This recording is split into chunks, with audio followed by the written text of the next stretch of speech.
শীতের মরশুমে বাজারে কাচকি মাছের ছড়াছড়ি, তাই আজ বানালাম ঝাল ঝাল কাচকি মাছের চচ্চড়ি। তার জন্য নিয়েছি 300 গ্রাম কাচকি মাছ, আলু, পেঁয়াজ কুচি, পেঁয়াজ পাতা, ধনে পাতা, টমেটো কুচি, কাঁচা লঙ্কা, হলুদ গুঁড়ো, আদা রসুন বাটা, কালো জিরে, নুন, লঙ্কা গুঁড়ো আর সর্ষের তেল। এখন কড়াইতে সর্ষের তেল ভালো করে গরম করে মাছগুলোকে দিয়ে নুন হলুদ দিয়ে ভালো করে ভেজে নেব।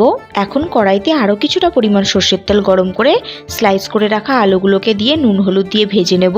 এবার কালো জিরে কাঁচা লঙ্কা ফোড়ন দিয়ে পেঁয়াজ কুচি দিয়ে নুন হলুদ দিয়ে ভেজে নিয়ে আদা রসুন বাটা দিয়ে দেবো। আদা রসুন বাটাটাকে 1 মিনিট কষিয়ে নিয়ে দিয়ে দিলাম টমেটো কুচি। এখন এতে দিলাম পেঁয়াজ পাতা কুচি। এবার ভেজে রাখা আলু, দুটো চেরা কাঁচা লঙ্কা, লঙ্কার গুঁড়ো, হলুদ গুঁড়ো দিয়ে নেড়ে চেড়ে সামান্য দিয়ে দিলাম জল। এখন মশলাটাকে 1 মিনিট কষিয়ে নিয়ে দিয়ে দিলাম পরিমাণ মতন জল। ঢাকনা দিয়ে ঢেকে 5 মিনিট রান্না করে ঢাকনা খুলে ভেজে রাখা মাছগুলো দিয়ে দিলাম।